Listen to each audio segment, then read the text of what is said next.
I never meant for it to become a secret life. It began as something small and private, a way to breathe when the rest of me felt boxed in. I found a dress in a charity shop 2 summers ago, soft cotton with tiny blue flowers, and the first time I slipped it over my head, I felt like someone had turned down the noise in my chest. That person felt lighter. That person smiled easier in the mirror. For a few stolen hours, I could hold two truths at once. The person everyone at work called Alex, and the quieter, more particular version of me who loved the curve of a heel and the exact right shade of red. By day, I designed user interfaces for a startup that made scheduling apps. My life was ordered in grids and wireframes, neat boxes, predictable outcomes. It suited me. It paid rent. At night, with the apartment lights dimmed and everyone asleep, I would fold myself into silk, paint on lashes, and practice a voice that sounded softer when I whispered it. I called her Lena because names matter, and Lena fit the gentleness I wanted to wear. Lena fit like a second skin. Emma thinks she knows me. Emma is the kind of person who volunteers at animal shelters and remembers birthdays with handwritten cards. She has this laugh that fills a room and a crooked grin when she's being honest. She's also the reason I stopped hiding parts of myself for a while, or at least I thought I had. When we first met at a mutual friend's rooftop party, she wore thrifted blazers like trophies and pushed me to argue for vacations I'd been too cautious to take.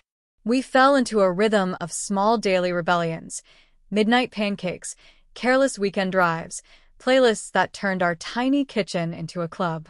She's stubborn in the best way, the kind of stubborn that defends rather than attacks. We've been together 3 years.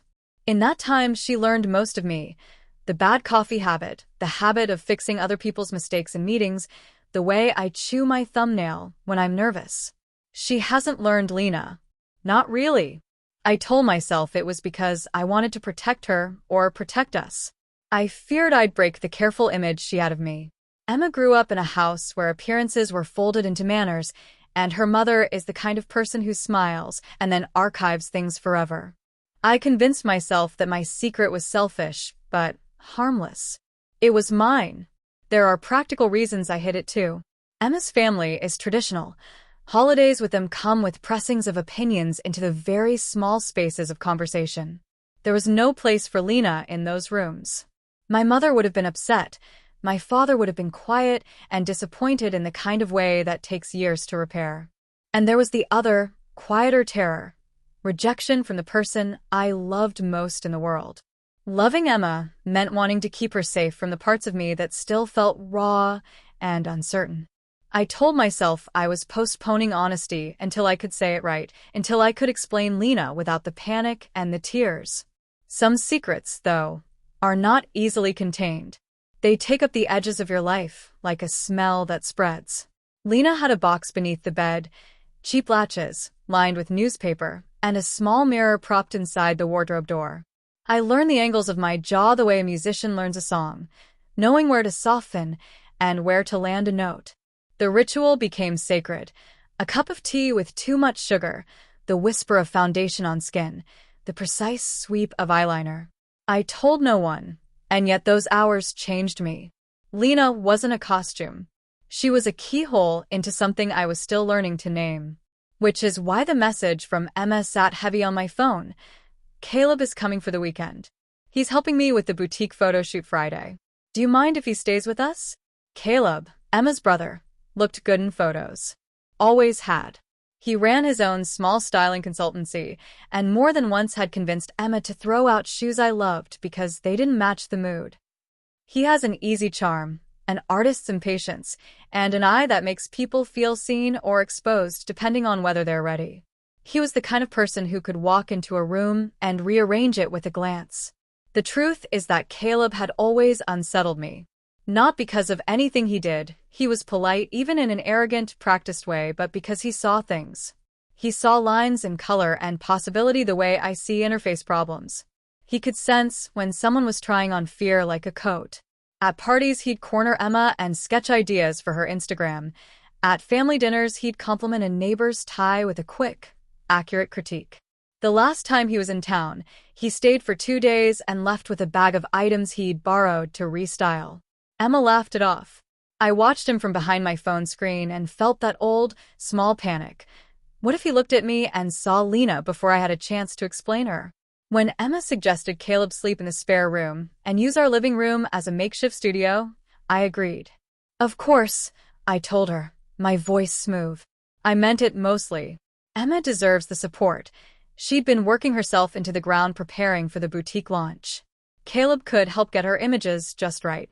But as I hung a shirt back in the closet and found Lena's box awkwardly shoved between a stack of winter scarves, the apartment felt suddenly too small for all the versions of myself. There are practical details I couldn't ignore. Caleb and I move in overlapping circles of aesthetics. He loves transformation the way a scientist loves experiment, and I love it because it heals an ache inside me. His presence meant the risk of collision between private and public, between a person I trusted and a person who could make me raw in a single sentence. I had to decide, without telling anyone, how much of Lena I could let breathe this weekend. Could she be folded away neatly? Could I pretend to be simply Alex and survive the pull of those silk hours? Or would the sight of Caleb's hands, used to adjusting collars and coaxing contours, awaken something that had been sleeping at the edges of me? The apartment hummed with the ordinary, the kettle clicking off, a streetlight painting the curtains in orange, the soft thud of Emma's laugh in another room as she video called a supplier. Outside, the city moved without asking permission. Inside, I moved like someone walking along a ridge, careful, aware that a single wrong word could topple everything. I sat at the mirror anyway. Not to become Lena exactly, not yet, but because the ritual calmed me. I dabbed moisturizer on the backs of my hands and watched the way my knuckles knotted in nervousness. I smoothed my hair, a small, pointless action that steadied the rest of me. There was a photo of Emma on the dresser. She had that crooked grin, hair tucked behind one ear. I picked it up and felt the laugh that lived behind my fear. I loved her. I loved her enough to want honesty, even if honesty terrified me. Tomorrow Caleb would arrive. For now, the city sighed and the apartment breathed. I set Lena's box back under the bed, closed it like a promise, and for the first time in a long while, I let myself imagine telling Emma everything. The dresses, the name, the way my hands remember the sweep of eyeliner. It was a bright, dangerous possibility. It could save us or it could break us. Either way, it would change the map of my life. I turned off the lamp and lay awake, rehearsing how to be honest and how to stay whole. Outside, a siren cut the night. Inside, Lena slept quietly in the dark, her silk folded against the mattress, like a secret waiting for the morning. Caleb's arrival shifted the air inside the apartment. Normally, our little home felt like a safe zone, a private cocoon where I could manage my two identities. Alex, the quiet designer who paid bills on time, and Lena, the secret reflection who emerged under low light with silk pressed against her skin. The apartment had always been big enough for both of us. But the moment Caleb stepped in, hanging his perfectly tailored coat on our rack and hugging Emma with the warmth of an older brother who knew exactly how to charm, the space shrank. It wasn't just my imagination. The walls seemed to lean closer, the rooms felt smaller, and every shadow carried a new weight. Caleb turned to me after setting down his suitcase.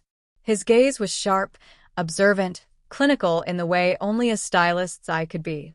He smiled politely, but his eyes flicked up and down, measuring me in ways I couldn't articulate. It wasn't a handshake, it was an evaluation. My heart thudded against my ribs. "Good to see you, Alex," he said casually, but the pause lingered a little too long. I forced a smile and shook his hand. "You too." At dinner, Caleb dominated the table effortlessly. He told stories of shoots in Milan, of models who threw tantrums and photographers who cried over lighting. His hands moved as he spoke, his rings catching the glow of our ceiling lamp, and Emma hung onto every word, laughing in bursts that filled the room. I laughed too, but my mind wasn't really listening. I was caught on one question. Did he see me? Did he sense the Lena folded beneath my skin? The next morning, Caleb set up his temporary studio in our living room. Tripods unfolded, reflectors leaned against the wall, backdrops stretched across our rug. Emma hovered beside him, handing him pins and fabrics, thrilled by his presence. I lingered in the kitchen, making coffee, watching him from a distance. He moved with a kind of ease, like someone who belonged to every room he entered.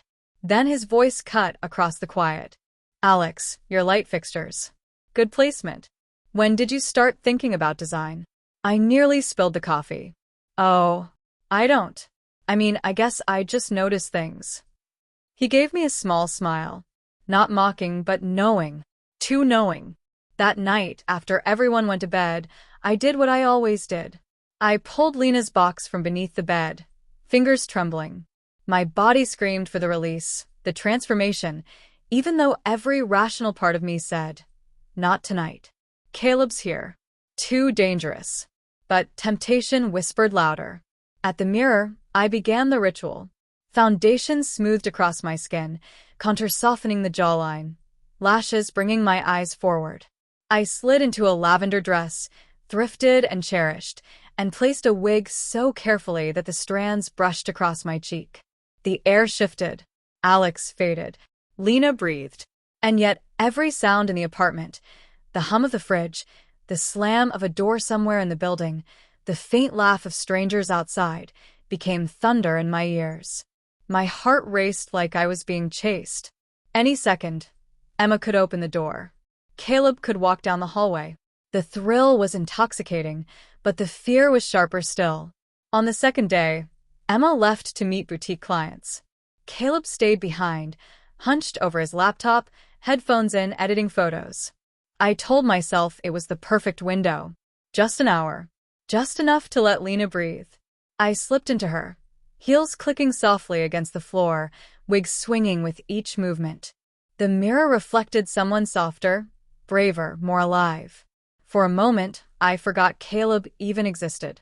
Then his voice cut through the silence. "Nice walk, Alex." I froze. Blood drained from my face. Slowly I turned.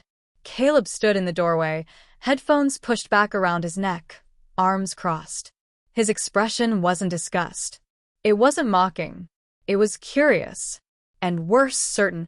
Or, he added, his lips curling into a smirk, should I say Lena? The world tilted beneath me. Hearing her name fall from his mouth was like being stripped bare. "Relax," Caleb said, stepping into the room. "I work in transformation every day. Do you think I wouldn't notice? The makeup, the posture, the way your eyes follow fabrics when Emma isn't looking? Come on. This isn't new to me." I stammered. You can't. Emma doesn't know." "And she doesn't need to," Caleb interrupted.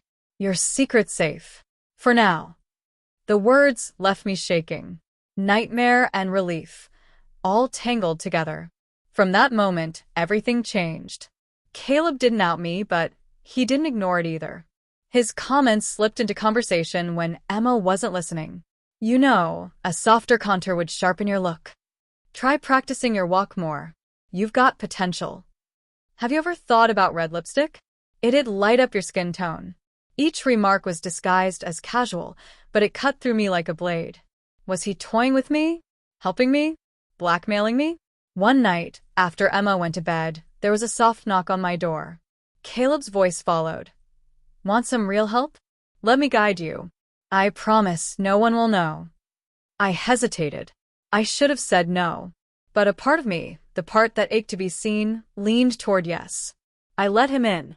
Sitting before the mirror, I began the process. Caleb hovered behind me like a director, his instructions precise, surgical. Blush lighter. Eyeshadow blended, not harsh. Pin the wig tighter here, see? It frames your face better. There. Now stand. Walk. I obeyed, heart hammering. His eyes watched every detail, not with cruelty, but with intent. I felt less like a person and more like an experiment, like clay being shaped into something closer to his vision. Into his dream girl. The following days became a tightrope act. Caleb had seen Lena, and now he wanted more. He lingered too close when I adjusted straps, he whispered tips when Emma left the room, and his smirk told me he enjoyed having power over me. Meanwhile, Emma began asking quiet, careful questions. "Why are you locking the door lately? You've been distant. Is something going on at work? You and Caleb seem weirdly tense. Each question sent sweat prickling across my skin. I lied, fumbling excuses about projects and stress, praying she didn't notice the faint scent of perfume lingering in the room or the smudge of eyeliner I hadn't scrubbed clean enough. The danger escalated one evening when I was mid-transformation, wig half secured, lipstick half smudged, and Emma's voice echoed from the hall. "Alex? You in there?" Panic consumed me. I scrambled to lock the door just as Caleb whispered urgently from the corner. "Lock it. Now."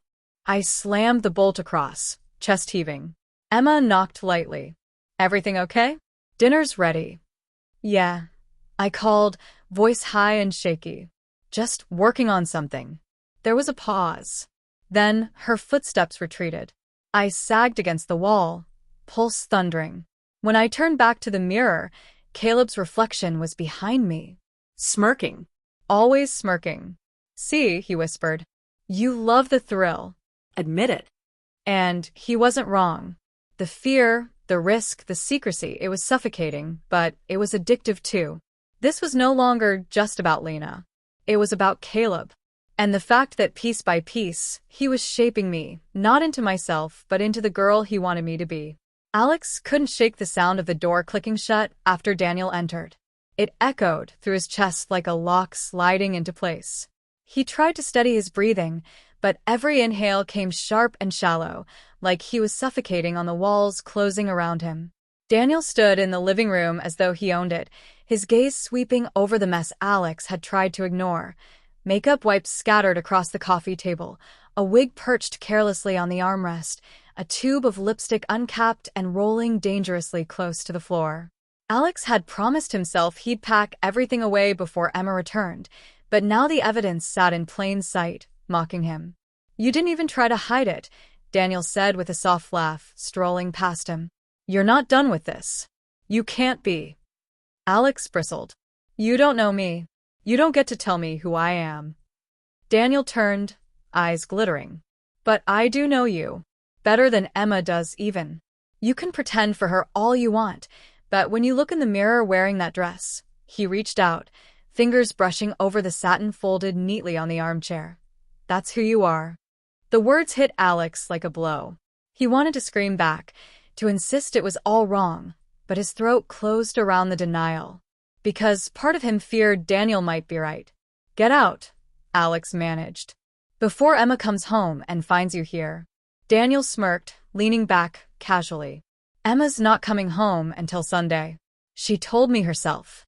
Alex's heart stuttered. That meant Daniel had been talking to her, behind his back. He clenched his fists. "Why are you doing this?"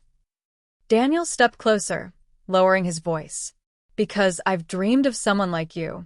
Someone who could become her. My dream girl. And now I see you're already halfway there." Heat crawled up Alex's neck, a sickening mix of shame and fear. He couldn't move as Daniel picked up the dress and held it out like an offering. "You want me to wear it?" Alex whispered. "I want you to be it," Daniel corrected softly. The silence stretched, heavy, crushing. Alex's hand shook as he reached for the dress. Every fiber of his body screamed not to, but his fingers curled around the fabric anyway. It was soft, impossibly smooth, and the weight of it in his hands pulled him down into the spiral he'd sworn he'd escape. In the bedroom, he closed the door but left it unlocked, Daniel's unspoken demand hanging in the air. Stripping down felt like surrender. The dress slid up his body, the zipper drawing a line up his spine, trapping him in a skin that wasn't his. When he turned to the mirror, his reflection wasn't Alex anymore. It was the ghost of someone beautiful and broken, someone Daniel had conjured into existence. He stood trembling until Daniel's voice cut through the door. "Let me see." When Alex stepped out, Daniel's expression shifted to satisfaction. Perfect. Alex wanted to vanish. He wanted to peel off the dress and burn it. But when Daniel circled him, gaze appraising, a treacherous flicker of exhilaration bloomed in his chest. He hated himself for it. The phone on the table buzzed violently, shattering the moment. Alex lunged for it. "Emma, thinking of you. Wish I was there." His breath hitched. Emma. She had no idea. He typed back quickly, fingers clumsy. Miss you too. Daniel leaned against the wall, arms folded. Careful. She's sharp. One wrong word and she'll know. Alex's stomach twisted. He shoved the phone down, forcing his voice steady. I won't let you control me. But Daniel only smiled, leaning in close. You already have. The following evening, Daniel returned with a bag. He placed it on the counter and pushed it toward Alex. What's this? Alex asked warily. Accessories. Daniel replied smoothly. If you're going to play the part, you need the full look. Jewelry, heels, makeup I picked out myself. Try them. Alex shook his head violently. No. This ends now. But Daniel unzipped the bag, pulling out a pair of glossy black heels that caught the light like liquid. He set them on the table deliberately. Put them on or Emma sees the pictures. Alex froze. His pulse thundered. Daniel had been taking photos? He couldn't let Emma see. Not like this. With a shaking hand, Alex slid into the heels. They fit too perfectly. His legs looked longer, thinner. Daniel watched with quiet triumph. Now, Daniel murmured, walk for me. Alex obeyed, every step agony and thrill, his heart racing. The reflection in the hallway mirror showed a stranger, a girl teetering in heels, face painted, eyes wide with fear and wonder. You're breathtaking, Daniel whispered. The words lodged in Alex's throat, equal parts poison and praise. The days blurred together in a haze of secret rehearsals and threats. Daniel was relentless, guiding Alex deeper into the role. Lipstick shades chosen, hairstyles practiced, movements corrected. Alex felt himself dissolving, piece by piece, until the boy Emma loved was fading into the dream Daniel demanded. Yet sometimes, late at night, alone in the mirror, Alex saw something else, a fragile beauty that belonged to him, not Daniel. A truth he couldn't name, but couldn't deny either. One night, as Alex sat at the vanity applying mascara, the doorbell rang. His heart leapt. He wasn't expecting Daniel. Peeking through the peephole, his blood froze. Emma.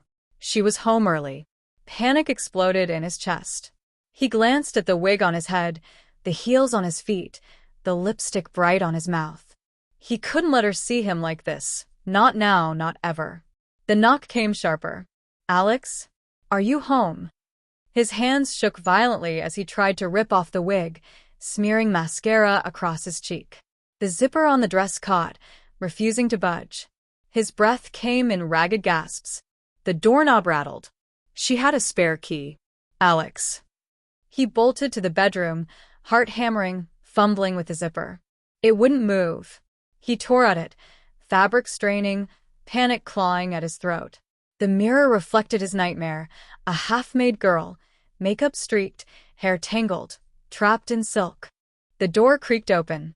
Emma's footsteps echoed down the hall. Alex. Her voice was closer now. In a desperate frenzy, he threw on a hoodie over the dress, tugging it down to hide the fabric. The heels clacked against the floor as he stumbled, trying to pull them off, but one stuck tight. Emma's shadow fell across the doorway. And then, from behind her, another voice. Daniel. Hey, sis, he said smoothly. You're early. Emma turned to him, distracted, giving Alex one final second to act. He froze, torn between two impossible choices. Step out and risk everything, or stay hidden and let Daniel spin the story. The mirror caught his eye, reflecting both versions of himself, the boy Emma loved and the girl Daniel had created, colliding in a single trembling body. Emma's footsteps drew closer. Alex, she called softly. Are you in here? The room swam. The wig slipped from the vanity, falling silently to the floor. Alex's breath caught. And just as Emma's hand touched the bedroom door, the heel snapped. The sound was sharp, undeniable. Emma froze. Silence gripped the room, the kind that swallows every excuse before it can be spoken. Then Emma whispered, low and cautious. Alex, what's going on? Emma stood frozen at the doorway, her eyes flicking between the broken heel lying at Alex's feet and the hoodie that did little to hide the shimmer of satin peeking beneath. Alex, Her voice cracked with confusion. Why are you? Before she could finish, Daniel stepped in smoothly, his hand on her shoulder like he belonged there. He was just experimenting. His tone was calm, almost protective, but there was a dangerous edge beneath it. Nothing you need to worry about. Alex's stomach lurched. Daniel was twisting it already, ready to trap him further. Emma frowned, glancing back at Alex. Is that true? Alex opened his mouth, but no words came. His throat was sandpaper. The hoodie felt suffocating, the dress beneath it burning against his skin. Every instinct screamed to rip it all off and beg for forgiveness, but another voice, darker and sharper, whispered that it was too late. Daniel's hand tightened on Emma's shoulder. See? He doesn't even know what to say. Emma turned fully to Alex now, her eyes soft but searching. I don't care about the clothes, Alex. I just need you to tell me the truth. Why are you hiding this from me? The room tilted. His girlfriend was offering him an out, a chance at honesty. But Daniel was there too, watching, waiting, ready to twist anything he said. His gaze darted to the mirror.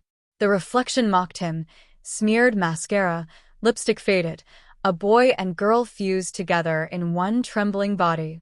He didn't even know which version Emma was seeing anymore.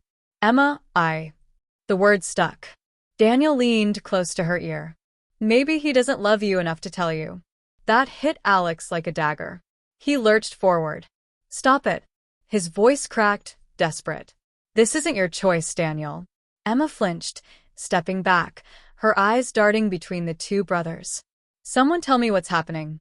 The silence that followed was unbearable. Daniel's smirk, Emma's wide eyes, Alex's ragged breathing, it all blurred together until Alex couldn't tell whose truth mattered anymore. Finally, Emma spoke again, her voice trembling. Alex, do you want to be her? The question dropped like a bomb. Not why are you dressed like this, but do you want to be her? His breath hitched. For the first time, Alex realized he didn't know the answer. Or maybe he did, and it terrified him. Before he could respond, the sound of a phone buzzing shattered the moment. Emma's bag. She glanced down, distracted just long enough for Daniel to step forward. He plucked the fallen wig from the floor, holding it up like a trophy. Why don't you show her, Alex? Show her what you've been hiding. Emma's eyes widened at the sight of it. Alex felt cornered, breathless. The wig dangled between them like a verdict, like a choice he could no longer delay. His hands shook as he reached for it. Emma whispered, Alex, please. He slid the wig back over his head. Slowly, hesitantly, as though sealing his own fate. The hair cascaded down his shoulders, framing the smeared makeup, completing the picture Daniel had painted from the start.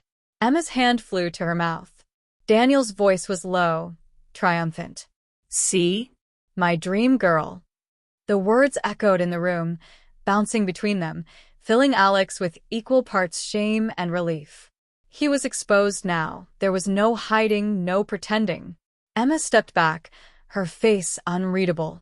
I don't know who you are right now. Alex's chest tightened, tears burning at the corners of his eyes. He wanted to explain, to beg, to tell her this wasn't about choosing Daniel, that it wasn't a betrayal, but the words dissolved in his throat. Daniel's hand brushed Alex's shoulder, possessive, claiming, Don't worry, sis. I'll help him figure it out. Emma's eyes narrowed, suspicion flashing. What do you mean by that? Daniel only smiled. You'll see. The tension snapped like a wire pulled too tight. Emma's gaze darted between them, her jaw trembling as though she wanted to speak, but couldn't. Then, without another word, she turned and stormed out of the room, the slam of the door rattling the apartment walls. Alex stood frozen, wig sliding slightly, mascara streaking down his cheeks.